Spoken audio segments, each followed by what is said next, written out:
El agua. En el siglo VI a.C., el pensador griego Tales de Mileto sostuvo que el agua es el arjé, es decir, el principio y origen de todas las cosas. Filósofos posteriores vieron tal principio en el aire: Anaxímenes, la tierra; Genófanes, o el fuego; Heráclito. Un siglo después, acogiendo estos planteamientos en una formulación ecléctica, Empédocles de Agrigento afirmó que todos los seres de la naturaleza estaban formados por una combinación de agua, tierra, aire y fuego. Tal concepto pasó a Aristóteles, y a través de él, la teoría de los 4 elementos mantuvo su vigencia nada menos que hasta el siglo XVIII. Solo a finales de dicha centuria Antoine Lavoisier, fundador de la química moderna, clarificó definitivamente los conceptos de elemento, sustancia no descomponible por medios químicos, y compuesto, sustancia formada por elementos, interpretando correctamente un experimento anterior de Henry Cavendish, dedujo que el agua es un compuesto de oxígeno e hidrógeno. Cataratas de Iguazú. La ciencia actual da cumplida explicación de las propiedades físicas y químicas del agua, y aunque contradice en su sentido literal las ideas del sabio de Mileto, no es menos cierto que ha corroborado su intuición básica otorgando al agua una singular importancia en multitud de fenómenos físicos, químicos y biológicos. Es imposible exagerar su papel en casi todos los procesos que se desarrollan en nuestro planeta, desde los ciclos vitales de las bacterias más minúsculas hasta el modelado de los continentes. Así, el agua no solo es imprescindible para la fertilidad del suelo y para la vida vegetal y animal, sino que también es un componente fundamental de los seres vivos y el medio disolvente que posibilita los procesos metabólicos celulares.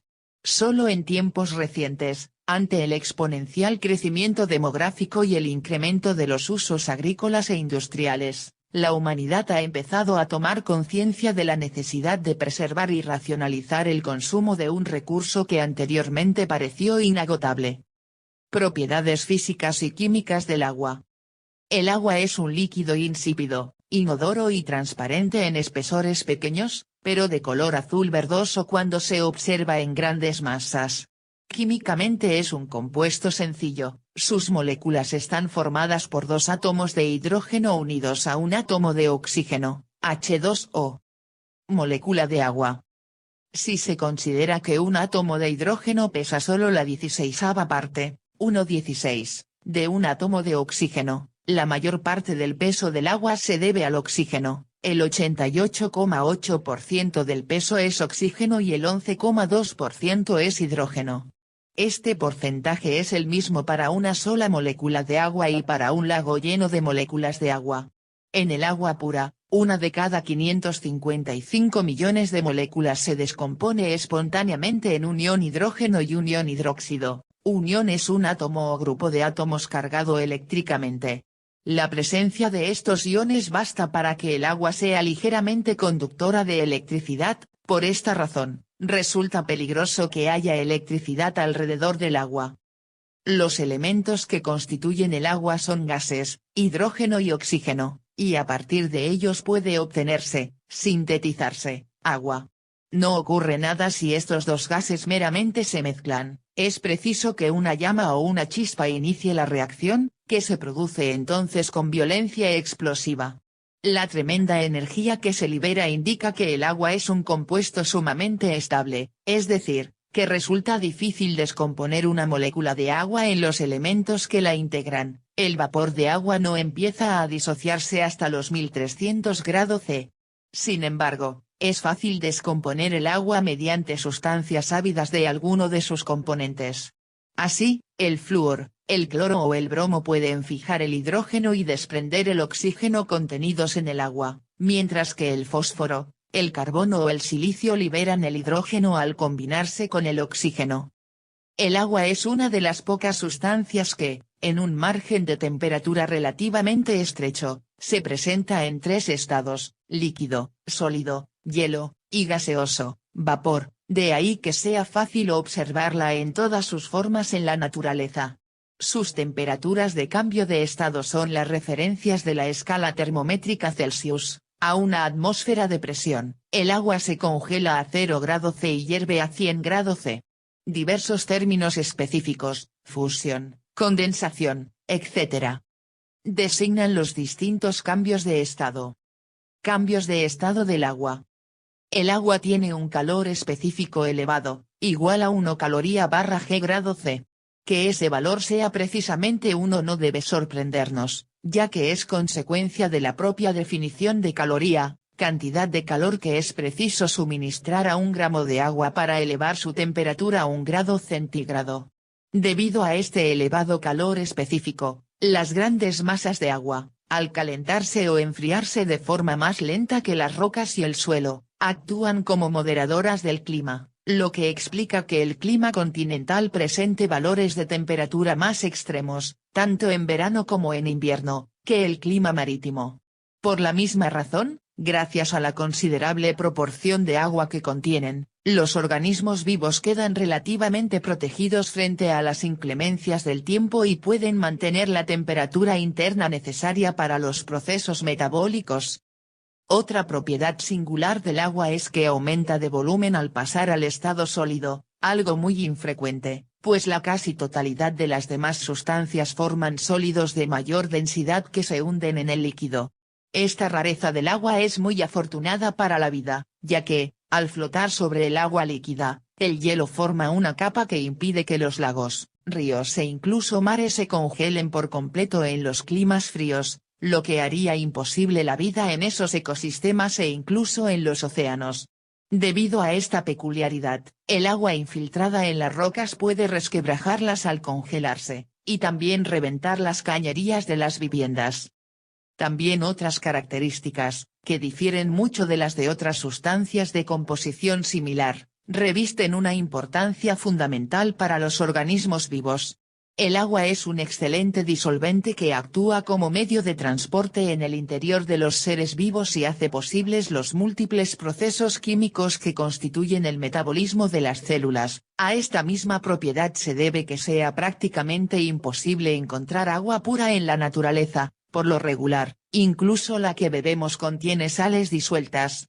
Su alta tensión superficial, por otra parte, confiere al agua una elevada capilaridad, capacidad para ascender por conductos muy estrechos, gracias a la cual puede subir desde las raíces hasta las ramas y hojas de una planta, permitiendo a los vegetales absorber la humedad y las sales del suelo.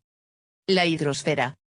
El agua es la sustancia más abundante de la corteza terrestre, 1.360 millones de kilómetros cúbicos, tal es la magnitud de su volumen que recibe el nombre de hidrosfera, la capa discontinua de la superficie terrestre, entre la litosfera y la atmósfera, que alberga todas las aguas del planeta, océanos, mares, casquetes polares, glaciares, nieves estacionales o perpetuas, ríos, lagos y aguas subterráneas. Sin embargo, la práctica totalidad del agua es salada, 97%, y de la dulce, casi el 80% se halla contenida en los casquetes polares o en los glaciares. El agua dulce utilizable, en consecuencia, es un porcentaje muy pequeño del total, y más teniendo en cuenta que el importante volumen almacenado en el subsuelo, acuíferos y otras aguas subterráneas, no siempre es accesible o explotable. Se aprovechan al máximo, en cambio, los recursos hídricos superficiales, ríos, lagos, manantiales. El volumen anual de precipitaciones sobrepasa los 500.000 kilómetros cúbicos, de los cuales unos 100.000 caen sobre los continentes. Distribución de las aguas de la hidrosfera. La evaporación del agua de los mares y de los ríos produce el vapor de agua. La condensación del vapor forma las nubes que, a su vez, se encargan de devolver a la superficie de la Tierra, en forma de lluvia o de nieve, el agua que da lugar a los ríos y arroyos, aguas corrientes, y la que forma las capas subterráneas, aguas de infiltración. Estas últimas se mineralizan al actuar sobre las rocas, disolviendo las sustancias solubles que contienen. Según la proporción de sales disueltas, fundamentalmente de calcio y de magnesio, cloruros, sulfatos e hidrogenocarbonatos, estas aguas se llaman blandas o duras, situándose el límite entre ambas en los 0,5 gramos de sales por litro. El nombre de aguas minerales está reservado a aquellas que contienen una proporción considerable de sales de valor terapéutico. El ciclo del agua. El agua presente en forma de vapor en la atmósfera se intercambia de forma cíclica con el agua superficial de los océanos y de los continentes por medio de tres mecanismos: la evaporación, la condensación y las precipitaciones. Se llama precisamente ciclo del agua o ciclo hidrológico a ese flujo constante entre los diferentes depósitos naturales de agua, la atmósfera, los océanos, los continentes. Las masas de agua líquida calentadas por la radiación solar desprenden vapor de agua por evaporación. Cuando el aire húmedo asciende y se enfría, se produce la condensación del vapor en minúsculas gotas de agua que forman nubes. El movimiento de las masas de aire y los cambios en su temperatura y presión da lugar a las precipitaciones, ya sean líquidas, lluvia, o sólidas, nieve, granizo. El ciclo del agua. El agua caída en forma de precipitaciones tiene diferentes destinos: una parte se evapora directamente, otra circula por la superficie terrestre por efecto de la fuerza de la gravedad y forma la red hidrográfica que desemboca en lagos, mares y océanos, otra se infiltra en el subsuelo, de manera que la vegetación aprovecha una parte de ella y la devuelve a la atmósfera por transpiración, y el resto se une a las aguas subterráneas depositadas bajo tierra, que pueden emerger a la superficie como manantiales. Las precipitaciones en forma de nieve sobre las montañas y en las zonas polares dan lugar a los glaciares, que fluyen por efecto de la gravedad y del hielo. Por la acción de la energía solar se produce la fusión de parte del hielo, que al convertirse en agua se incorpora a la circulación superficial. La magnitud del ciclo es enorme. Se estima que anualmente se evaporan y se precipitan más de 500.000 kilómetros cúbicos de agua. Agua salada, salobre y dulce. Los océanos, que cubren 3/4 partes de la superficie de la Tierra, contienen el 97% de toda el agua del planeta. No obstante, no es posible beber agua del mar debido a la gran cantidad de sales disueltas que contiene. El cloro, el sodio, el azufre, el magnesio, el calcio y el potasio son los principales elementos presentes en las aguas saladas. El cloro y el sodio, que son con diferencia los más abundantes, se combinan para formar el cloruro de sodio, más comúnmente conocido como sal de mesa. Estas sustancias se depositan en el agua del mar a través de varios medios. La actividad volcánica, sobre la tierra y el fondo marino, libera cloro y azufre. Otros elementos llegan a los mares a través de escorrentías, movimientos de agua, desde la tierra. La lluvia y otras precipitaciones desgastan y erosionan las rocas y el suelo, disolviendo los minerales, sales, que contienen. A continuación, este material es transportado al mar por los ríos. La salinidad es la medida de la cantidad de sales disueltas en el agua del mar. Por lo general, se mide la masa de material disuelto en 1000 gramos de agua. Así, la salinidad media del agua de mar es de unos 35 gramos de sales por cada 1000 gramos de agua.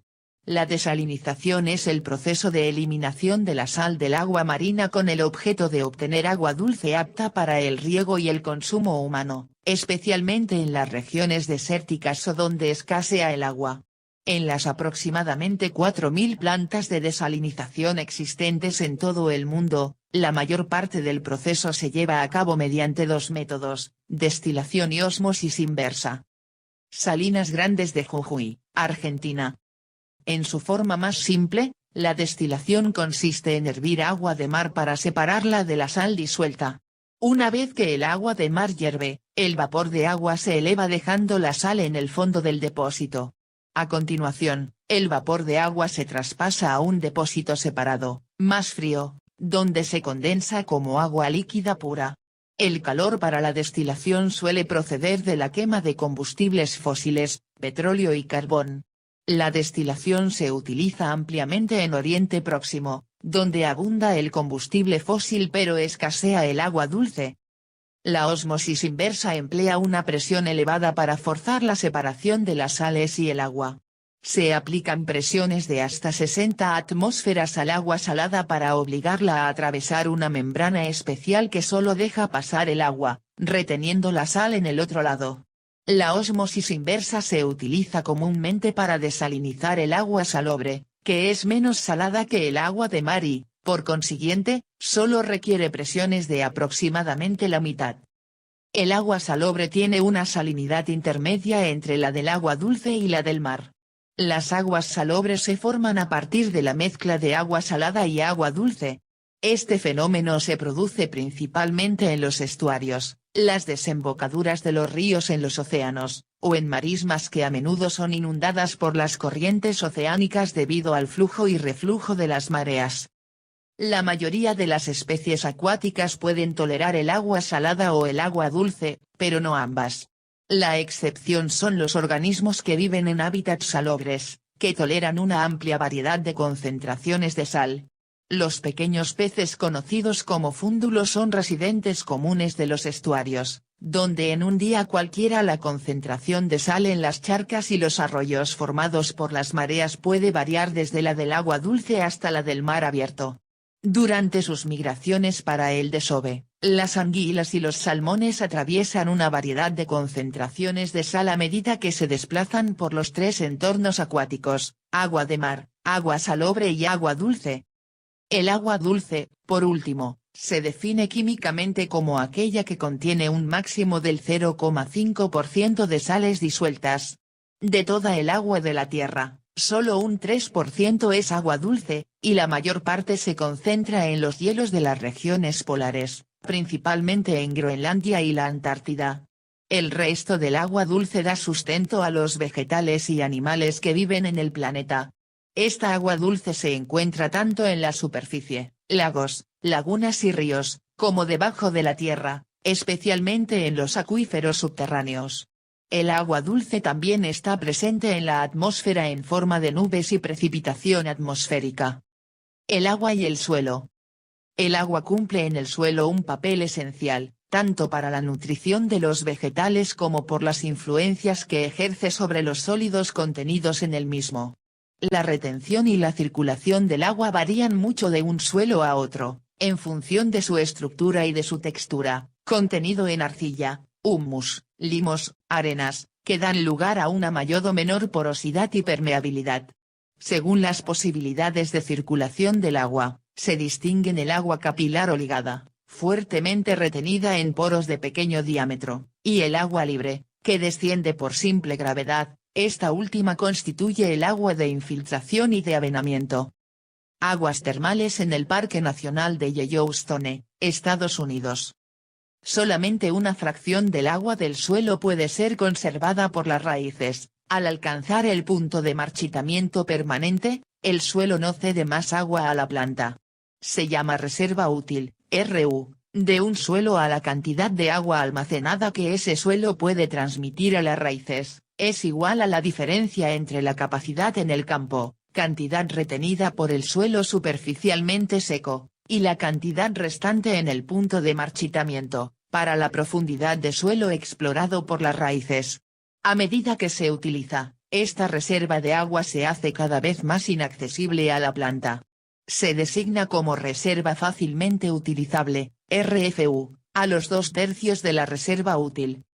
La relativa permeabilidad y porosidad de los suelos y demás materiales permite a las aguas de infiltración penetrar y descender por gravitación a través de fisuras y grietas hasta alcanzar estratos impermeables, formando las llamadas capas freáticas.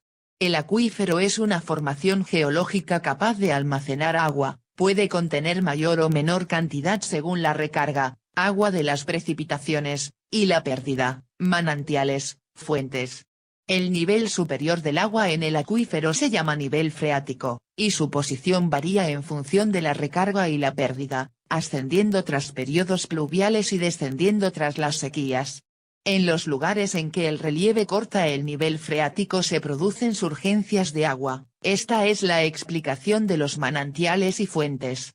Desde muy antiguo la humanidad ha captado aguas freáticas practicando pozos, es decir, excavaciones verticales que alcanzan el nivel freático. El agua y los organismos vivos.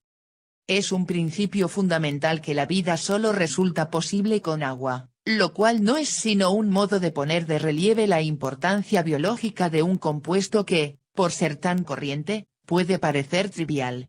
En los seres vivos constituye un componente esencial, tanto por la gran cantidad de agua que los integra como por el papel que desempeña en ellos gracias a sus peculiares características físico-químicas.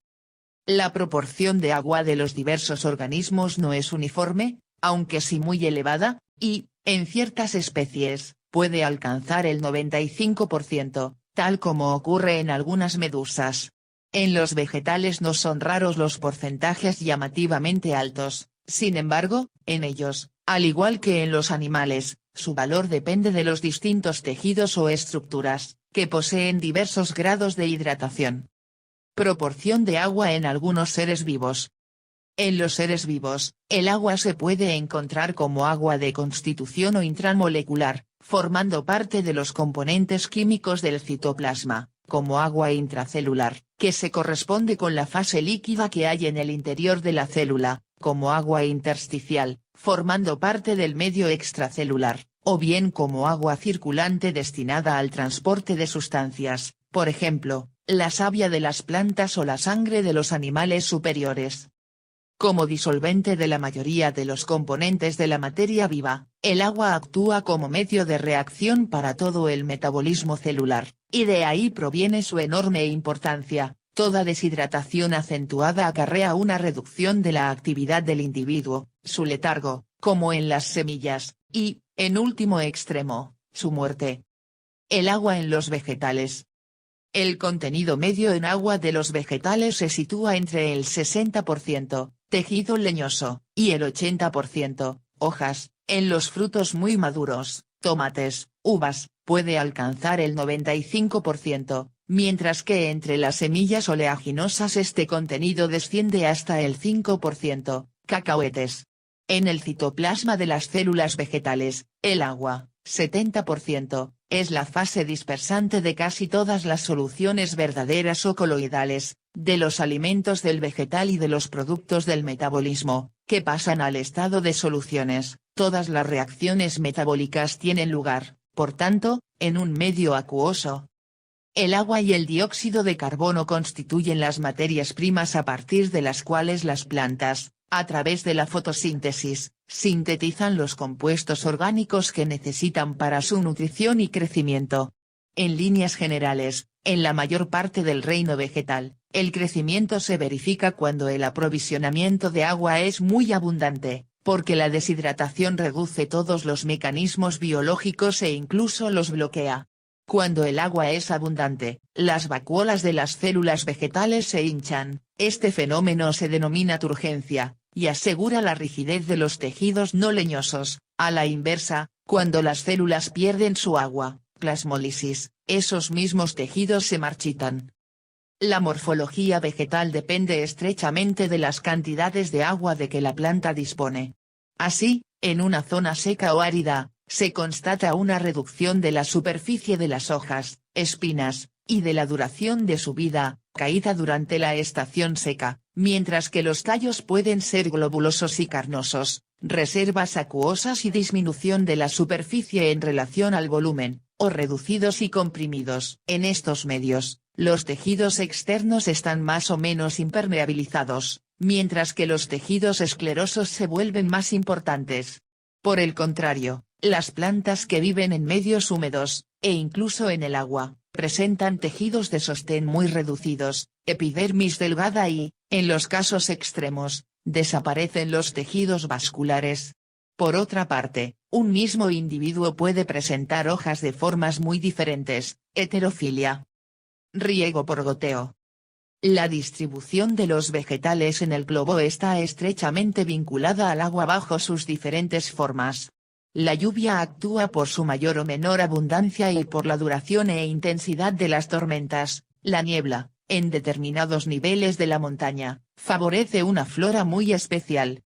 El agua es también el medio vital de ciertas especies vegetales, condicionadas por factores como su densidad, movilidad, aguas estancadas, aguas corrientes, temperatura, espesor, filtración selectiva de las diversas radiaciones luminosas, salinidad. En los estuarios, por ejemplo, acidez y contenido en materia orgánica, lagos oligotrófos, eutrófos, y en diferentes gases, oxígeno, sulfuro de hidrógeno, gas carbónico, etc. Finalmente, el tiempo que dura la inmersión desempeña un importante papel en la distribución de la vegetación en los estuarios afectados por las mareas.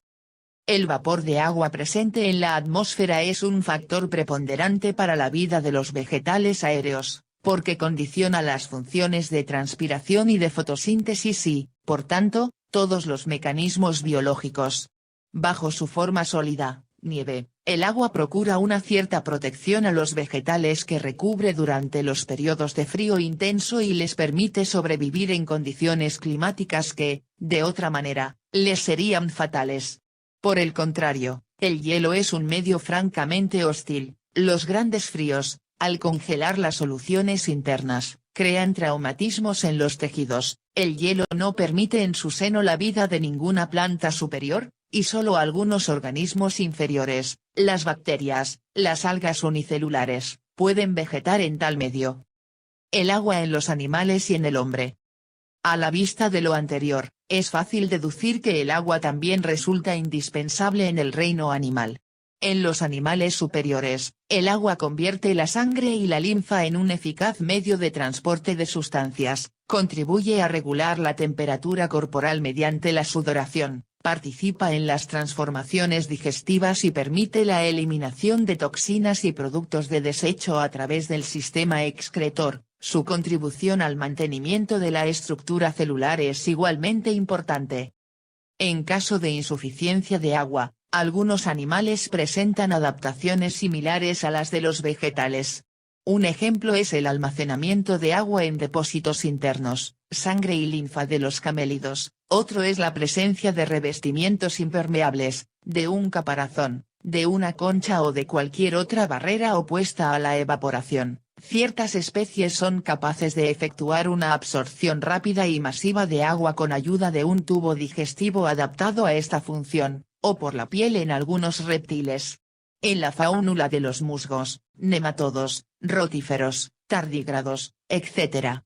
Se produce una adaptación fisiológica a la desecación corporal con una casi detención de las funciones vitales, anhidrobiosis. El agua representa alrededor del 70% del peso del cuerpo humano, la mayor parte se encuentra en el interior de nuestras células, y el resto en la linfa, los líquidos sinoviales, el líquido cefalorraquídeo y el plasma sanguíneo. La proporción varía según los diferentes tejidos, desde el 10% en el esqueleto al 95% en la saliva o el sudor. Podríamos suprimir todos los alimentos durante semanas, pero moriríamos en pocos días sin beber agua. La cantidad necesaria varía de una persona a otra, el término medio es de 1 litro por cada 1000 calorías ingeridas. Gran parte de ellas se consume en forma de bebida, pero casi todos los alimentos contienen cantidades considerables de agua. Las frutas y verduras llegan a contener hasta más del 90%, y los productos más secos entre un 25 y un 50%. Su eliminación se realiza por la orina, alrededor de 1200 mililitros diarios, por vía pulmonar, 500 mililitros, y por vía cutánea, 300. El tratamiento del agua. El agua destinada al consumo humano ha de ser potable y, en la medida de lo posible, agradable al gusto. El tratamiento completo de un agua implica la eliminación de las materias en suspensión y, en ocasiones, de los microcontaminantes, sustancias que se consideran peligrosas aún en cantidades infinitesimales, metales pesados, compuestos organoclorados, pesticidas o hidrocarburos. A veces se confunden los conceptos de depuración y potabilización, sin embargo, son fáciles de diferenciar. Mediante diversos tratamientos físicos, químicos y biológicos, la depuración del agua elimina de forma secuencial las materias en suspensión, las sustancias coloidales y, finalmente, las sustancias disueltas perjudiciales para el medio ambiente. La potabilización es el conjunto de operaciones y tratamientos que se aplican al agua para hacerla potable, es decir, apta para el consumo humano. Por tanto, un agua puede estar depurada sin que por ello sea apta para el consumo, ya que puede contener un exceso de sales u organismos vivos inocuos para el medio ambiente, pero perjudiciales para la salud humana. Evidentemente, antes del proceso de depuración debe tenerse en cuenta el ecosistema en el que vayan a verterse las aguas resultantes. No es lo mismo verter aguas depuradas con cierto contenido de sal en el mar que en una laguna de agua dulce. Estación depuradora de aguas residuales. En las plantas depuradoras, el agua se somete a distintos tipos de tratamientos. Primero se extraen los sólidos que lleva en suspensión y las grasas, tratamientos primarios, y a continuación se eliminan los contaminantes, tratamientos secundarios. El agua depurada se vierte entonces al río o al mar. Pero cuando su destino es el consumo humano, se continúa el procesado con una serie de tratamientos terciarios que convierten el agua depurada en agua potable. La calidad del agua potable puede medirse a través de una serie de parámetros que gobiernos y organismos oficiales asumen en mayor o menor medida. En una directiva de la Comunidad Europea de 1980, por ejemplo, los parámetros se agrupan en 5 grupos distintos en los cuales se basan los análisis a realizar: parámetros organolépticos, parámetros físico-químicos, sustancias indeseables, sustancias tóxicas y parámetros microbiológicos. Estos análisis han de llevarse a cabo permanentemente a lo largo de todo el proceso en las plantas potabilizadoras. El agua en el mundo. Aunque la Tierra ha sido llamada el planeta azul por la coloración que le proporciona la ingente masa de los océanos, el agua dulce directamente utilizable por el hombre, descontados los mares y los casquetes polares, representa una parte ínfima del total. El ciclo del agua antes expuesto, verdadera gran bomba de agua que acciona el sistema hidrológico mundial, vierte cada año sobre los continentes nada menos que 100.000 kilómetros cúbicos de agua dulce en forma de lluvia y nieve. Pero el conjunto de aguas dulces, ríos, lagos, acuíferos subterráneos, está distribuido de manera muy irregular en el planeta, dado que su presencia está íntimamente vinculada a la pluviometría de las diversas regiones. Por esta razón, vastos territorios continentales y áreas locales padecen sequías estacionales o permanentes, como África, Oriente Medio, el oeste de Estados Unidos, el nordeste de México, parte de Chile y de Argentina y la casi totalidad de Australia. En ciertas regiones privilegiadas del globo, como Islandia, ocurre todo lo contrario: la proporción de agua dulce por habitante en forma de lluvia y nieve supera los 674.000 metros cúbicos. Las sequías y la desertización amenazan muchas regiones del planeta. La presión demográfica en regiones con escasos recursos hídricos, aparte de favorecer la desertización y el empobrecimiento de los suelos, se traduce en una creciente demanda de agua que aumenta a su vez el riesgo de sequía. Así, se calcula que, dentro de pocos años, Egipto solo podrá disponer de las 2/3 partes del agua que tiene actualmente por habitante, Kenia, de la mitad, y los países del este de África y del Magreb se enfrentarán a serios problemas de abastecimiento. Esta desigual distribución de los recursos hídricos se ve agravada por los cambios climáticos provocados por el efecto invernadero, el llamado calentamiento global, que están causando ya alteraciones sustanciales en el régimen de lluvias. Las aguas subterráneas también se hallan repartidas muy desigualmente, y únicamente una pequeña parte de las mismas son más o menos explotables desde un punto de vista económico y técnico.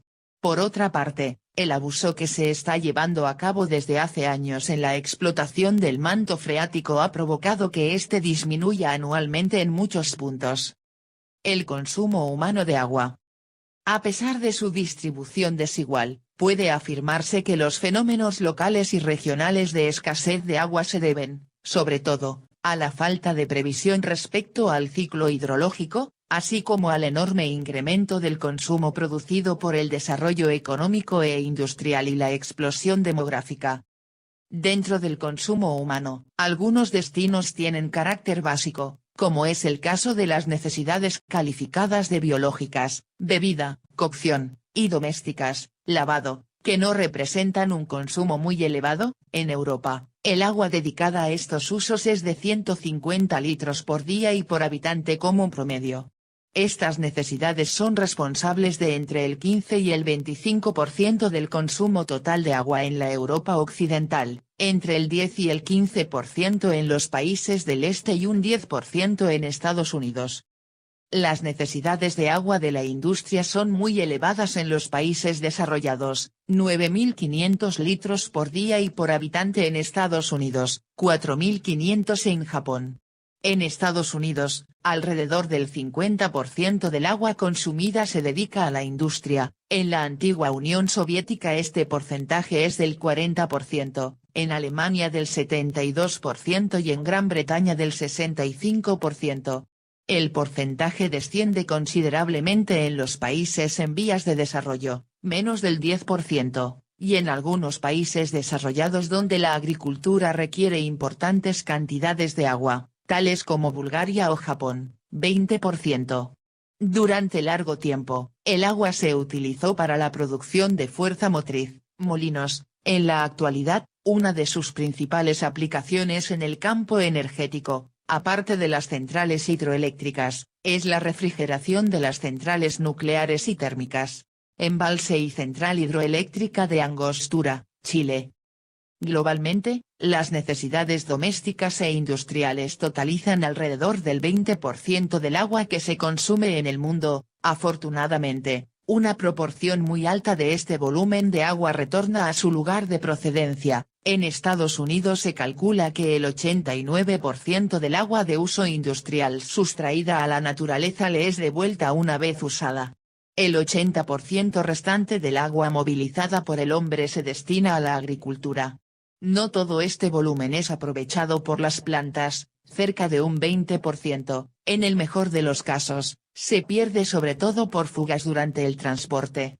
Después del riego, alrededor de la cuarta parte del agua se infiltra y regresa a los mantos acuíferos. El agua, un bien escaso. En el pasado, la manifiesta abundancia de recursos hídricos, ríos, lagos, manantiales, pozos, llegó a crear la ilusoria percepción de que el agua era un bien inagotable. Por otro lado, en muchas partes del mundo el acceso al agua era libre y gratuito, y sigue siéndolo aún en muchos países, lo que favoreció su despilfarro. Todavía hoy se emplean profusamente en la agricultura las tradicionales técnicas de riego por inundación, en lugar de los modernos y eficientes sistemas de goteo o aspersión, que además del malbaratamiento pueden conllevar la salinización de los suelos. En todas las ciudades y pueblos se pierden desmedidas cantidades de agua a causa de las fugas en las redes de distribución. Algunos progresos en la gestión del agua han quedado desvirtuados por la desidia o la incapacidad de hacer frente a graves problemas de fondo. Así, el descubrimiento de nuevos mantos acuíferos permite aumentar el volumen conocido de los recursos hídricos. Las medidas del caudal de los ríos, que hasta ahora no habían sido determinadas con precisión, aportan datos importantes para una mejor administración. Las reservas aumentan con las obras de retención que se efectúan en las cuencas hidrográficas. Sin embargo, el volumen total utilizable disminuye debido a varias causas. La contaminación afecta en diversos grados a las aguas continentales y, a veces, se convierte en un freno para el mismo desarrollo urbano e industrial que, por lo general, la ha ocasionado. Los procesos intensivos de deforestación deterioran las condiciones físicas que favorecen los flujos naturales de agua en el suelo y el subsuelo. En algunas regiones tropicales la desertización avanza rápidamente. El Sahel, por ejemplo, ha soportado persistentes sequías. Resultan preocupantes, además, los problemas derivados de la eutrofización de las aguas en los acuíferos y embalses, proceso en el que el uso de abonos desempeña un papel primordial. La gestión del agua es uno de los grandes desafíos del futuro. En la actualidad, el agua está considerada como un recurso económico del mismo valor que puedan tener las principales materias primas, y cada día está más extendida la convicción de que, como tal, debe administrarse de la manera más racional posible. Esta toma de conciencia es relativamente reciente, solo en la segunda mitad del siglo XX, pasados ya 200 años desde el inicio de la revolución industrial, empezó a percibirse como alarmante la escasez de agua en muchos puntos del planeta, así como su encarecimiento a causa, especialmente, de las crisis del petróleo de los años 70, que incrementaron los costes energéticos. El encarecimiento del agua es debido fundamentalmente al aumento del precio de la energía que se precisa para su suministro, la captación subterránea a gran profundidad, el transporte desde largas distancias, la potabilización y a veces la desalinización, la distribución y el saneamiento de las aguas residuales son procesos que comportan un considerable consumo de energía. Una explotación exhaustiva o desequilibrada territorialmente de los recursos hídricos de superficie o de las aguas del subsuelo puede comprometer la disponibilidad de los recursos existentes en un futuro no necesariamente lejano. Cuando se emplean aguas subterráneas, a menudo la cantidad extraída supera a la cantidad entrante, de modo que al final se llega al agotamiento del recurso. Si se trata de aguas fósiles o de acuíferos de entrada nula, el agotamiento es un hecho. En ocasiones, como ya se ha indicado, la penuria es consecuencia de la contaminación. En cualquier caso, el déficit de agua es un obstáculo insalvable que frena el progreso económico y el crecimiento urbano. En los lugares donde el agua se ha convertido en un bien escaso, para satisfacer una demanda creciente es necesario hacerla llegar desde lejos e incluso efectuar trasvases entre distintas cuencas hidráulicas, lo que ocasiona grandes gastos. De entre todos los usos del agua, el riego será el más afectado por la carencia o el alto coste. Los procedimientos tradicionales como la inundación de los campos o el riego mediante acequias desaprovechan más de la mitad del agua utilizada, además de no repartirla uniformemente. En los terrenos de clima seco, el mal drenaje y el consiguiente encharcamiento provocan que las sales del agua evaporada perjudiquen directamente a las plantas, o bien que la acumulación en el subsuelo eleve progresivamente el nivel de la capa freática hasta aflorar las sales y esterilizar las tierras. Los modernos sistemas de aspersión ofrecen un balance de aprovechamiento del agua mucho más racional, entre el 70 y el 80% del agua utilizada, además de lavar las plantas, pero requieren instalaciones de bombeo y formas de distribución complejas. La extensión del riego por goteo, en cambio, podría remediar muchos problemas. Es uno de los sistemas de regadío que permite mayor economía en el consumo de agua, con un aprovechamiento del orden del 95%, y apenas interfiere en el balance hídrico anual, además de no degradar las características del suelo. Se basa en una tecnología sencilla que no requiere instalaciones de bombeo, unos estrechos tubos de material flexible, perforados a la altura de cada planta, dejan escapar el agua gota a gota, a la vez que se aprovecha el aporte del rocío de las plantas para mantener la tasa de humedad constante e impedir la evapotranspiración.